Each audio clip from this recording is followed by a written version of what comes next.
আমলের নতুন বছর শুরু হবে শাবানের পরে রমাদান। এই রমজান মাস হলো নেক আমলের প্রথম মাস।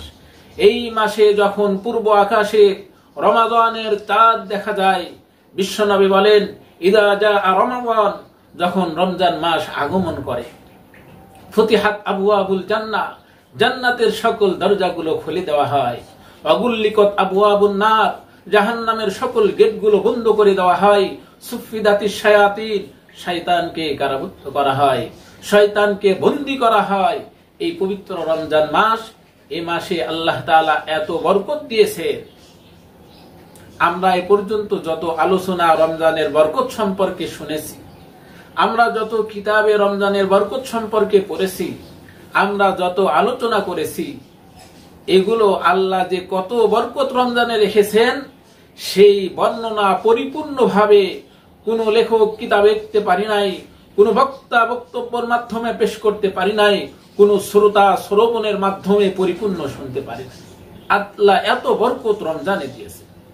এই রমজান মাস একটা নফল ইবাদত করলে একটা ফরজের সমান সওয়াব দেওয়া হবে। একটা ফরজ আদায় করার কারণে 70টা ফরজের সওয়াব দেওয়া হয়।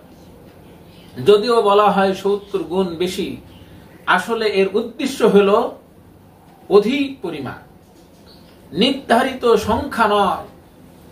আমরা অনেক সময় আমাদের বাংলা ভাষায় বলি যে এই কাজ করব না, 100 বার বললেও করব না। এর অর্থ হলো কি, যে 101 বার বললে করবে না।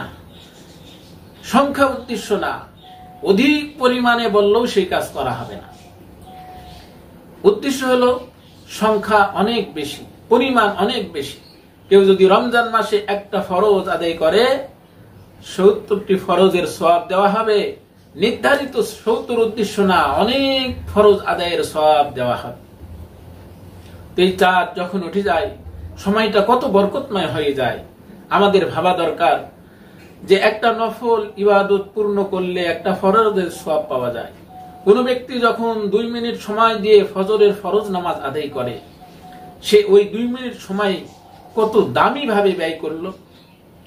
লক্ষ লক্ষ বছর জাহান্নামের আগুন থেকে সে মুক্তি পেয়ে গেল 2 মিনিট 2 রাকাত ফরজ নামাজ আদায়ের কারণে। আর রমজান মাসের চাঁদ ওঠার সাথে সাথে একটা নফল ইবাদত করবে, ফরজের সওয়াব, ফরজ সমতুল্য সওয়াব পেয়ে যায়।